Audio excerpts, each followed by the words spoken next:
Hi, I'm Alexis, and welcome back to another episode of Pop Culture Breakdown. I'm here with my friend, Grace. Hi. And today we'll be going over PR in movies and TV. But before we begin, let's go over this week's most trending pop culture moments. Olivia Rodrigo announced her third album, You Seem Pretty Sad for a Girl So In Love. It'll drop on June 12th. The official trailer for the movie Backrooms dropped on March 31st. Coachella 2026 is about to kick off from April 10th to 19th with headliners like Justin Bieber, Sabrina Carpenter, and Karol G. And now moving on to today's topic, PR in more movies and TV. First, let's start off with, are there any movies that are coming out this year that you're excited to see? I think June, I think it's the third one. Mm-hmm. So, yeah, I've not seen them. Not really like my type of movie, or like genre, but like the marketing for it, at least with the fashion of it, has been really cool. I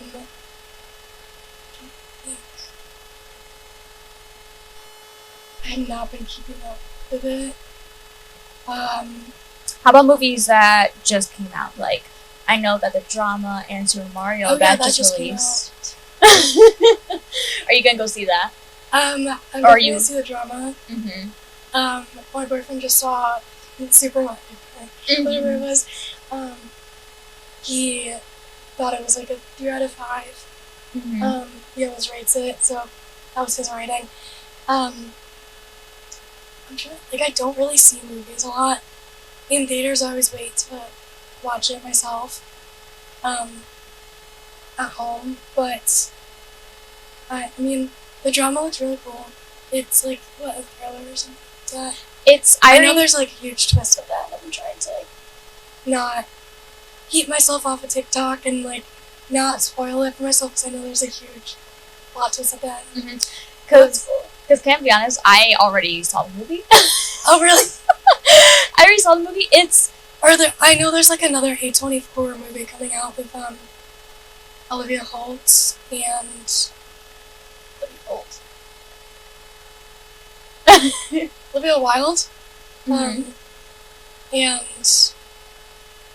like I know it's a really huge cast. Mm-hmm. It's like another like thriller. I don't know if I know about that one, the one with Olivia Wilde. I know that the Backrooms movie, that one's gonna be A24 as well. That one too. I'm excited for that one.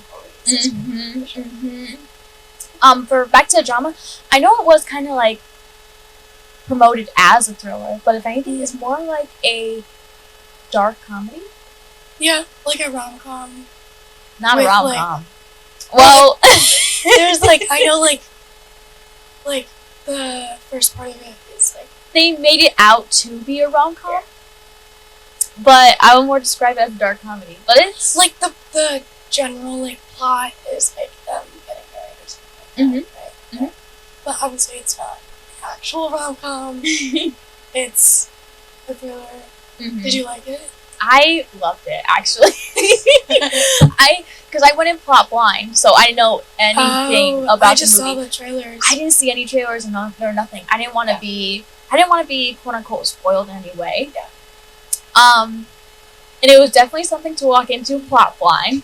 But I will say that it's definitely an interesting movie. They took a simple concept of a couple getting married and was able to like spin it in a direction that like entertain the whole audience the whole way through, because it really was just about them getting married. Yeah.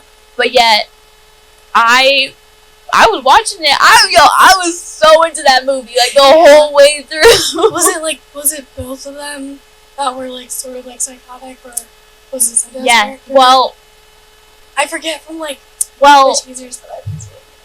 In a way, yes, they are both psychotic. Try to figure it out without spoiling it. Like, in a way, yes, they are both psychotic. It's definitely a must-see. Yeah, okay. But I know with movies that are, like, coming out this year, they've been, like, promoting with PR. Like, you've seen... Because the way they released the drama, they at first did it as a rom-com, but then you see more posters and you're like, oh, this is a kind of thriller. There's, I saw the wedding video trailer. I thought that was a cool concept. I think how they're marketing it, that one specifically, just in a direction that it's not necessarily like your typical like plot point and marketing it not as a rom-com, even though it's like like a couple getting married. I think it's so cool. I feel like A24 is just like they have really great marketing tactics. Do you think it's more the PR that they use, or do you think it's more the name itself? Because we know that A24 has been releasing a lot of good movies, and they had actors like Zendaya and Robert Pattinson. Yeah. So, do you think you're interested in more seeing it for the PR or more for the actors and the name of it itself? I think it's built like such a huge name for itself because of its marketing, and like it has like so many crazy movies. And yes, it does help like A-list actors. Being a part of it and making it so great. But I think just like the idea of itself, like going to an A24 movie is like speaks for itself. I guess. That's what excites me. Yeah. And I know that on the topic of like PR and movies, for me myself, I want to say the biggest PR move or the biggest movie that has gotten like most of the PR, most people talking about it, I want to say is Barbie. We haven't seen that was like a phenomenal. Yeah, we haven't seen a movie promoted like Barbie or like Barbenheimer since the whole like Barbenheimer thing of going to go see like the same movie, or going to go see two movies on the same day. That actually kind of started, if anything, a tradition. I want to say, because now if there's two movies being released like on one day, people are now trying to go see two. I know that one that'll probably be coming out this year. The biggest one is how Avengers Doomsday and Dune 3 are being released on the same day. So I'm sure that's going to start people to do the same thing as they do with Barbenheimer. I don't know if it's going to be as big as that, though. It probably won't be as big, but the promotion between Barbenheimer and starting the whole two movies in one day is what's making people want to do that now. Because like actually go to movie theaters. Yeah, actually go to movie theaters. I think it's like a dying breed. Especially since Barbie was released. Barbenheimer was released in 2023. Yeah. So it was after COVID, but yet it was still a time where people would go more to streaming sites than to movie theaters. I think streaming has definitely changed the way people watch movies. Like I said before, like I wait to watch it on my own. I think, but also like the environment of going to a movie theater and like going with your friends or whoever, that experience, I think I know I miss it, and like I miss doing that like since middle school. I used to do that all the time, and I think it's been so expensive. Tickets are like now like $30 just for two people. That's been a factor, and also it's like a hit or miss because it really just depends on what movies are coming out. Yeah, because I know for people that actually go to movie theaters, it depends on what the movie is. Yeah. Because if it's not as popular or isn't being as promoted, people aren't going to really go to movies like that. Yeah. But I agree with you. Like I love the feeling of going to movie theater, getting a bucket of popcorn, like a soda in hand, and going to watch a movie. Yeah. And sitting, especially since like most of the seats are reclined in theaters these days, and like actually being able to like relax, sit down, watch a movie. Big screen, on the big screen too. Yeah. But you're right, because tickets are so expensive. It was like $35 for I don't know what movie it was, but I think it was my mom and I that went to see a recent movie, and it was literally like $35. Like $2. It was insane. I know that and that was at AMC with like our membership. AMC, yes, no, because did you know how AMC stopped like $6 tickets on Tuesdays? They stopped doing it? They stopped doing it and now did half off on Tuesdays and Wednesdays. Oh my gosh. Which may seem better, but you're still paying more than how losing the deals. Yeah, you would like you're still paying more than how you would have done on like $6 Tuesdays. Yeah. I don't know why they're doing that. It's crazy. They're losing out. Like so many people do that. Because what I say, I know it's only worth it if you actually get the subscription or like the A-list member. Yeah. but you're still paying monthly for that. Like, you're paying monthly to go see movies. Yes. But yeah, Barbie and Oppenheimer was. I like the marketing for it. At least for Barbie, was like the idea of like girl power and like bringing women together, and that in itself, like, I think really marketed well and aligned with people and got people to go see it. But also dressing up in pink and like matching in pink and the like experience of it, I think helped with the marketing of it and making it such a big thing. I remember it was the summer, it was like June or July of 2023.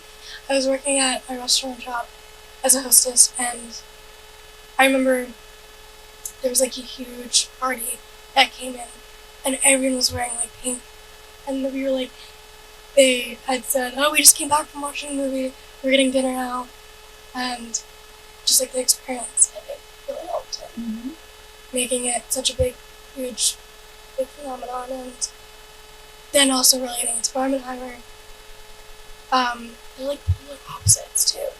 I think that helped with like bringing like two genders together. Yeah, I was like it's guys are also talking about it. Yeah, too. like it's polar opposites, but it helped in a way where it brought like couples to go see each movie. Exactly. Like Barbie was for the girls and Oppenheimer's for the guys, and then it's like how you said for the girls they were like dressed in pink. I went in pink too. I did too. My mom and I did it too. I remember I had to actually go find a pink shirt just to see the movie. Like it was one of those events where it's like you had to wear pink. Like you can go like normally dressed in a different color, but it wouldn't be the same as if you were to go in pink. Yeah. Do you think it was bigger than Wicked? Because I know Wicked. Like, that was. I think that I think Barbenheimer was bigger than Wicked. Just in marketing and like a PS. I actually can't. Unless you disagree, it's totally fine. But like I just thought of that. I don't know. I don't know, because Wicked was a huge thing of promotion. But also that was like 20 years of like super fan, like you had fans from the Broadway musical, and then also the movie, and then like because like you had fans from like the Broadway musical, but then again it's like nobody really. I mean, people knew of Wicked, but nobody. But it was like the musical, like Bear Kids or something. It was including myself, but like I wanted to watch and talk about it. Yeah, like it was only really like the theater culture that knew and have seen Wicked. Knew the like lore behind it or something like that. Yeah. In the PR stance, I'd be like Barbenheimer. Just, actually, I think I gotta agree with you that Barbenheimer was bigger, only because like Barbie was actually known for everyone. And the amount of like collaborations, I just did like a paper on this a while ago. It was like I talked about the different marketing tactics they did for the movie and collaborations that they did, and they partnered with like Airbnb and made like a Barbie dream house and all the AI kind of created the like Barbie dream house of like different beach states. Remember that was a big thing. Like all the collaborations was insane. Like going to like that type of level. And you know what? Now I think about it, they got a lot of actors for Barbie alone. Yeah. I like remember Dua Lipa. She made a whole song for Barbie, and then like she got John Cena too. Barbenheimer was bigger than Wicked because Barbenheimer got more. Also, that movie like was also really good too. I did watch that. Oppenheimer was really good. I watched Oppenheimer too. That was really good. The only thing is I didn't watch Oppenheimer in theaters. I actually saw it at home. Same. I'm not sitting through 3 hours to be uncomfortable or crying. Like, I need to be home. But, like, I still thought it was a really good movie. And, I know after the soundtrack, amazing. Oh, yes. I still listen to it now. Yeah, that's another... Like, Hans Zimmer, oh my god. Yeah. So Barbenheimer was better. Especially because, like, for... for Barbie, they got their own soundtrack for it too. Oh, yeah. Because like Oh, and Billie Eilish too. Mm-hmm. That song blew up. Yes. Oh my god, yeah. What was I made for? Because I know that for Wicked, they had their own soundtrack, but of course they had their soundtrack from the Broadway musical. Right. So it's I like think more of that PR and marketing was from Cynthia and With Ariana being like the duo, like yes, that like parasexual type of relationship and like marketing that was really what drove the films. Mm-hmm. I think what also drove Barbie was like the idea of like girl power. I just like yeah, it made it more like in my eyes. I feel like it just worked. It made it more accepting in a way. Well, not accepting, but like I mean, it broke boundaries. Really got people talking of like women's rights and like actual huge topics that I think at the time we weren't ready to talk about, and I think that pushed people to talk about it. The Oscars, I think it was the Oscars like that following year. Even like the opening monologue, like, made a joke and like made a senseless joke about it, and they got people talking, which is about like political things that we need to talk about, and so an issue we're like facing today. Not to get too political, obviously, but that was also a part of it, and what made it such an amazing like marketing. Yeah, but you're right, because Barbie was all about empowering women, especially especially Barbie has the whole idea of you can be anything. So the whole Barbie movie was to promote how women can be anything, and that's what really brought everyone together more than for Wicked. Yeah, because it was the idea of how women can be anything, so every single woman or every single girl like wanted to go and see it. Yeah.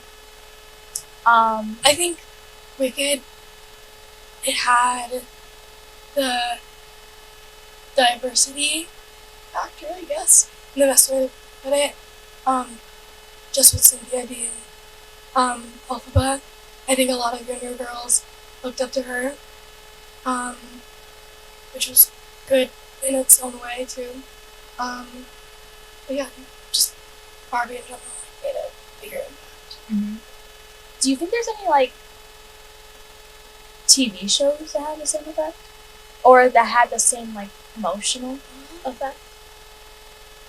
Any TV shows you could think of? I know that Euphoria is coming out. Yeah. I know that didn't really have like as much promotion to it, but I know that's getting people talking, especially after their long hiatus. How long it took for them to get season 3 out. Yeah. Or maybe The Summer I Turned Pretty. I know that was trending when it came out. Yeah. I know they're coming out with the movie too. Yeah. They're actually gonna start filming the movie soon. Yeah. Late April. Yeah, I saw that. Yeah. Definitely, yeah, that show. Yeah. I know, I'm trying to think of what other shows too, because overcompensating. I don't know why I thought that was fine. Like that was like a new perspective of college, and like witty. I really liked it. It was really witty, kind of down to earth, and like just like fun and campy. I don't know how. Definitely not as huge as when I take Pretty, but I think there's a lot of now shows about college kids, and I think that we've like made the switch, I feel like. And after like Euphoria, they're even like making everyone older too with the time jump. Like everyone's, I think we're phasing out of, the high school drama and those like things that we. Yeah, because especially with that long of a hiatus, they definitely want to like. Yeah, it was. Go into more. Like 3 years. Yeah, no, not even 3 years. The season 2 came out when we were in high school. Season 2.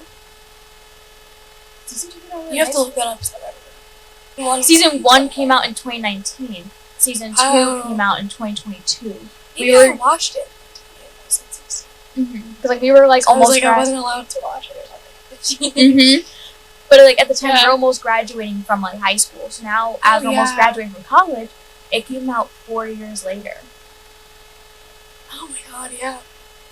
I guess so. Mm-hmm. Like with that long of a hiatus, that's why it's getting like that much talk. Because it was definitely a big show like when it was around, but and aging them up too, like yeah. So like now, and especially since 4 years later, they're like, oh no, we gotta do it after high school. They're like, we gotta have a time skip. Yeah, they should. Yeah, I'm glad they did. I want to say out of all TV shows, probably got the most hype or promotion is probably Stranger Things. Yeah. At least I don't think I've seen a movie that got, I don't think I've seen a show that got that much promotion in a while. Well, just because it took them 10 years to do 6 seasons. Not even 5 seasons. 5 seasons. Yeah. No, was there? Oh, there was 5. Only 5 seasons, yeah. Oh yeah, 10 years. But yeah, they didn't age up the characters. They were still 16. Mm-hmm. Even though like, the actors were like. The actors are old as us, and they were still and they were still acting as if they're in like middle school, like middle school to high school. Damn. What was her name? Holly. It was like the actor's like 15 in real life, and she played like a 12-year-old. Mm-hmm. You know they had to get a new actor for the show too. Say again? For Holly. Because since they gave her a bigger role in season 5, they had to change the actress. Oh yes. Because like they didn't think that the original Holly could like handle it, even though she was little. Yeah, but like she was still on the same age. If anything, she looked more like age appropriate. Yes, because they made out to be as if Holly was around 10. No, I think she was supposed to be like 9. Yeah, I swear she was like 9. No, even younger than that. Like, even 4 years. Yeah, like in season 5, like the last season, she could be like around like 9, 10 years old. I think she started at 5. The character started at 5. Mm-hmm. And then they slowly slowly aged her up. But yeah, she got like a huge role this season. Mm-hmm. I don't know how I feel about it. Yeah. Trying to think of what other shows, because I know that because they promoted that so much. Yo, they promoted Stranger Things so much. Sort of. And then like also the fact that they're splitting up seasons. Yeah. Crazy. Like they promoted it so much that the finale second half of the season was like to what it was hyped up to the end. Everyone was hyping it up. Season 5 was so bad. Yeah. Compared to all other seasons, Season 5 was so bad because they try to make it worth the hype, which means that they failed with the plot. I feel like and visually, so much CGI. Yo, the amount of CGI in that show, the like monster itself, yes, half CGI. Yes. But like going back to the PR of that show, because I know that once it ended, they did almost anything they could to kind of keep it going. Aren't they coming out with like an animated show? Exactly. I was about to say they're coming out with an animated show of Stranger Things. Which looks so weird. Yes, it looks so weird, and they don't even have the original voice. They don't even have the cast for it. Yeah. True. Like they're just doing anything to keep it alive because they know it's like their best show. And all the kids, like I say kids, like our age, in their 20s, if anything, older. But the kids are like they're done with it, and like they're going to other projects. I think people need to move on from it. No, they've been moved on. It's been such a 2016 when it first came out. I think it was something so new, especially like such a huge cast. But now it's just like. But they've been moved on. I mean, Millie Bobby Brown, she's married with a kid. Like, yeah, she is like our age, but she's like growing up. Everyone's growing up, and like as they should, because like they've had to like work with this project for so long because they really tried to like lengthen it as much as they could. Yeah, the thing is, I don't understand how they can market something even though it's been like years of just waiting. Like that part like, yeah, you can market something and make it, like, hype it up, but I feel like, just the waiting is, like, we used to have, like, 24 episodes, 8 season shows, like, I don't know if that was the streaming platforms that switched and made that shift, but I feel like no one's really watching stuff. It was definitely For true. real, like, It was definitely like the more streaming platforms because oh, now that it's like $15 a month. Mhm. Maybe more. No, Netflix is almost $20 a month. Yeah. No, it's insane. Yeah. That part is insane. But it's definitely the streaming apps that kind of made us switch to a more 10 episode per season. Because I know with cable TV, that's when we had 24 episodes in a season, and they were all like Vampire Diaries. I'm like, ugh, I miss it. Vampire Diaries, And Shameless, yes, there are like filler episodes, but it's so good. Grey's Anatomy, like Yes. all of that was like pushing like I think 10 seasons. like Scrubs just came back for like a reboot too. I'm trying to see it. I there's so many reboots too. Yo. I don't think people are like it. I'm not a fan of reboots at all. Because for me, reboots are just so annoying because I get that you want to grow up with them, like, and I love that. But then again, it's like It comes to a point.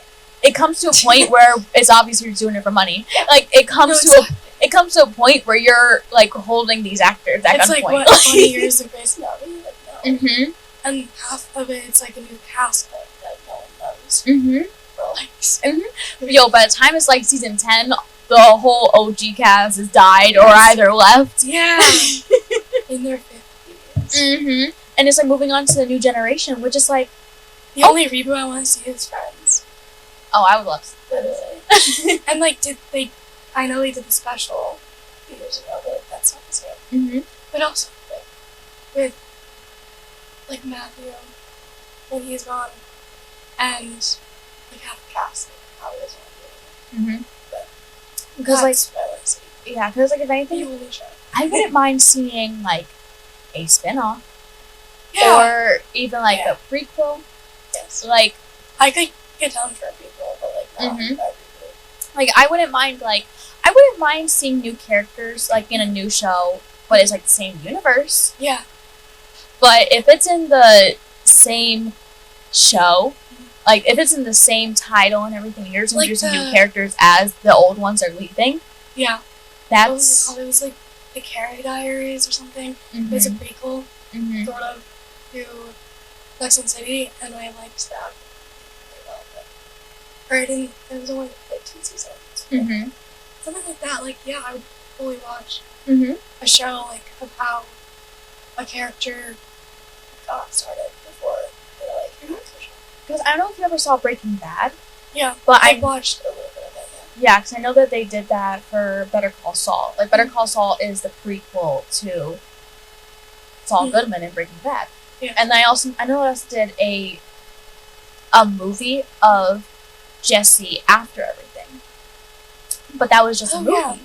Like, that was just a movie. They didn't need to make Yeah. a whole show. They didn't need to do all of this. Like, they kept it simple. Yeah. Kept it plain. Like, Yeah. kept it simple. We like that.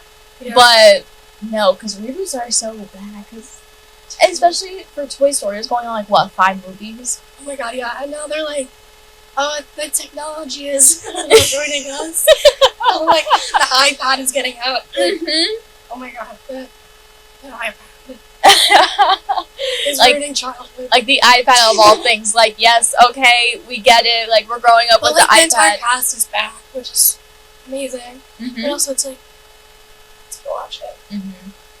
Like, yes, it is for little kids, but like, I think everyone's had enough. I talked about this in one of my last episodes, but a movie that's like doing the reboots kind of really well is Incredibles. Yeah. And I say that because Yeah. Incredibles 1 came out in, I want to 2004. 2004. Incredibles 2 came out 2018. Yes. I remember seeing that in theaters. Yes, in theaters, and that was almost 10 years ago because we're not even getting Incredibles 3 until 2028. They're waiting 10 years. Oh my god, they're having another. But they're waiting I hate 10 years. 10 years. Well, I remember the whole entire, answer to that, reason to that was because they had to, kind of evolve with their technology and animation. And, I remember seeing, the, behind the scenes trailer for that, for the second one, and the director was like, the animators had to, adapt to, whatever. With, Violet's hair, the way it moved or something, they had to change how they animated it, and, that's what took so long. But I like that. Literally, But I like that because then they're that's great. taking their time on it instead of saying, "Oh no, we need to push out this movie because it's getting us a lot of money." Unlike Moana, with Dwayne Johnson, in a full wig. What is that? Yo, Did you see that? Yes. He looked insane. yo, Oh my God, it's not something we need to see. Wig. Yo, I know I will not be seeing that at the end. Oh no. Oh my God, Tangled. That's coming out in live Oh my action. God, I'm so excited. That's the one movie I can recite every single word to all the songs. But I feel like they're gonna do justice with that. I mean, with Milo. and a new actor, Mm-hmm. an unknown actor, we don't know her, but That's the whole point. the point. You need to have an actress that's kind of and unknown. what's her name? Who's playing Mother Hawk? Oh, Catherine. Yes. Catherine Hahn. Yes. Yes. Yes. I'm so excited. The And cast. she's perfect for Mother And Gothel. as we're talking about marketing and PR, that's through, the public's casting. Mhm. We got to do that. Mhm. And that's so, integrated into, their marketing. Mhm. How it's gonna work. Especially for Mother Gothel, because when Catherine was cast, everybody was like, "Guys, did we just win?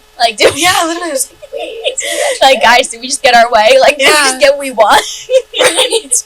I think that's gonna help marketing so much more. Because it's If it looks bad with CGI or whatever, that's its own issue. But I think from a marketing perspective, it was really good. I think they'll definitely still take their time on it. Because, Did they say when it was? I mean, they didn't say it was going to come out, but I mean, if they have a Right. cast. If they had a cast and everything, they're probably going to start filming. Yeah. In the near future, if they haven't already. Yeah, 'cause Which really missed it. I want to say The parents.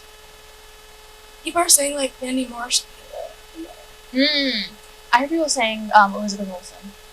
Oh, I've seen that too. Mm-hmm. But also they gotta pay on flesh. Mm-hmm. So. If anything, I want to say it's probably going to come out in 2028, 2029. I only say that because if they haven't started filming now, then I can't see it coming out in 2027. Yeah, for that, they've been moving out. So. Mm-hmm. But also, there have been live action movies that have Oh. been getting out, Oh yeah. for no reason. I want to say the worst Disney adaptation that they probably did was Snow White, which came out recently. And Mulan. Yeah. Yeah. And the whole, redirection of the princess doesn't need a prince. Yeah, it's a fairy tale, of course we need it. That's the whole idea. Mm-hmm. That's why we love them in the first place. Mm-hmm.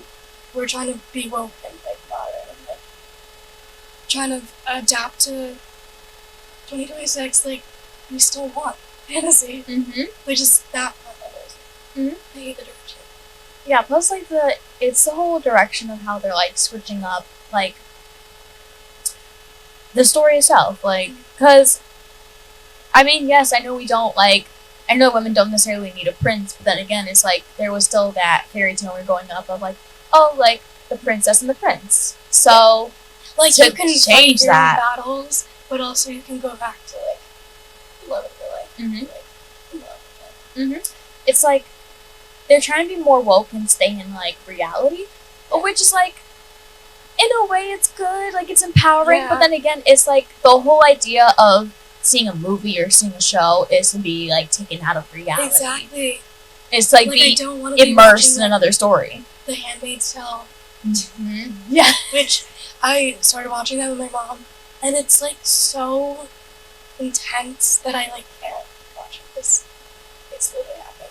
Like, I don't know how I feel about it. But yeah, so really like watching real life. I know. Or like real life ideas. I know, because not to get too political, but it's happening right now. Literally, I'm like, that's what movies are for. That's what movies are for, to be like taking us out of reality. Because that's like what they did during like the Great Depression. My film history class, we learned about from like the 1800s to now, of like in the 30s, like people went to silent films to get away from the Depression and get out of the troubled times or whatever. Like it's why we go to movies. It's why we watch TV shows. It's why we go see musicals. It's why we're going to go see theater.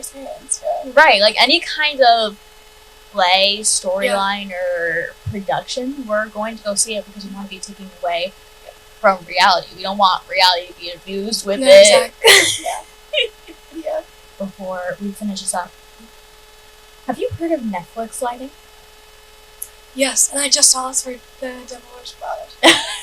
Just saw a video essay about this. Yes, and I feel like it's so bad. Yes, I feel like we've been seeing a lot of like, we need Netflix lighting where the lighting looks too perfect on every single scene. If you don't know what Netflix lighting is, it's basically where like they put the lighting like lack of saturation. It's overly like bright. There's no like depth of shadows.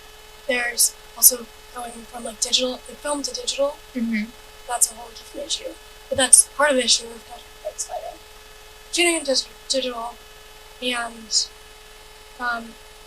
color grading, there's like, it's so flat. Like if you look at, like bring up 90s movies, because they also shot digital, so much color, more saturated compared to Netflix, where it's just flat, and like the white balance is just white and grays and like bands, and there's no like good color balance, and I come from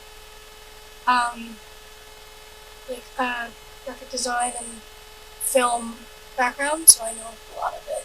I know how to light a scene or something, so it like enrages me. I know. See, yeah, like you can do so much better. I know, because like how you said of how movies used to look timeless, I feel like the idea of like shadows, saturation, and like just seeing more of like a realistic scene kind of also gave it that timeless effect. It didn't look too perfect. Didn't look too fake. It didn't look like they were putting on a show or movie. Like actors are like natural. Less so because the lighting is so bad these days now. Because that's all you see. That's all you see. It's just, especially in the new movie, The Devil Wears Prada, it's just all it's all Netflix lighting. It's so funny you brought it up because I just saw a video essay about it, like side by sides. I think someone on Twitter or something fixed it, and it looks so much better. But we just need more saturation in movies. Because I would rather have like that. Everything's so dark too. Like I can't even see. Right. On my screen. I have to like have my brightest all the way up, like watching. We usually have to watch at night. I don't watch most movies until like before I go to bed because I need to have it like dark and sleep. That is another issue. Like it's lighting. Because we've turned to today. Yes, because I know even with seeing it in movies, you're seeing like Netflix lighting. You're like, this looks kind of like fake. Yes. Yeah. Because if you're in the theater and like you're only seeing the screen, but yet it's just like the Netflix lighting, everything's so bright. There's no shadows or nothing on the actors. I'm like, ooh, this is kind of it's like just so flat. Yeah, like I can see all the lighting that you put on one character. Yes. And I think we need to go back to like, yeah, there's like some good parts with digital cameras, but I think we just need to go back to film. Like the look of it, the color balance of it, just looks Yeah, I think we need to go back to film too, because it's just, and just like being in the moment too. yeah. In terms of pictures, like film cameras, like take it and then that's it, and edit it afterwards. Mhm. That's another thing. I know it's not really movies, but like and stuff like that whole like shift we've made from being Like- authentic. Yeah, and it's like a whole the whole digital camera effect where like you gotta have It's a very digital camera. performative, Yeah. Yeah, it's very performative, and now everybody's trying to like get a digital camera like for their social Which I- media, especially Instagram. Yeah, which I feel like with movies, it's like you have to performative in a way, like, oh, I got to see this movie, and like you kind of name it, and like people are only watching it because of the actor or the title or whatever it may be, and it's not seeing the movie just to see it, and like it's like now that we have marketing through social media, it's like a lot of it is what people are thinking through the comments and their critiques of it, and it's more direct feedback, which is great, but also I think it just like it's very perfect in enjoying the movie or film. Especially since how you went on to saying how people only go see it for the actors. Did Yeah. you know that was like happening for the drama, and it's to the Yeah. point. It's to the point where Yeah. like the drama is now a very controversial movie. Mhm. A lot of people are getting reviews on it and like, no, now I don't want to see it. Mhm. But that's because they're only trying to go see it because of their own medicine. Yeah. That's it. They have great chemistry. They do have great Which chemistry. is like also the other thing I heard from that movie. They have. Yeah. They do have great chemistry, both like in the movie and in Yeah. PR. I've been seeing a lot of the press interviews. Yes, like the press interviews, like I've been seeing a lot of videos on them online and stuff like that, Yeah. and how they're keeping it. They have another huge movie coming out like a year. Odyssey. That's awesome. Yes. Yo, that's gonna have a lot of actors in it too. Yeah. And halfway. Oh, the Odyssey's gonna have a lot of I promotion. don't know half the cast of it, but yeah. The Odyssey's gonna have a lot of promotion. That's gonna be That's big on amazing. promotion. You think it's in the Las Vegas? Barbie. Not Because not as, that's like everyone's waiting for that. That's like very secret thing too, and it's like keeping it. I don't think it's gonna be as big as Barbie. However, I think it's gonna be as big as Oppenheimer. Yeah, Like because it's also one of his movies. Mhm. I'm blanking on the director, but it's gonna be huge fun because of that. Yeah, because I feel like what brought the term like Barbenheimer together was like those two movies coming out at once. But like Yeah. if it's just the Odyssey, then I feel like it is going to get promotion, but probably just as much as Oppenheimer. Yeah. So I mean, not as much as Barbie or even Wicked, Mhm. but it's gonna get enough promotion where everyone's gonna go see it. Because even the actors alone, people are like, "Ooh, like a new Yeah. movie." Literally. Yeah, I'm excited to see it. Mm-hmm. And yeah, I think that's it on this episode. Scene. And scene. Thank you, Grace, for being on the show. Yeah, of course. It was great to chat. And yeah, that's all I have on today's episode of PR and Movies and TV. I'm Alexis, and thank you for watching. Bye.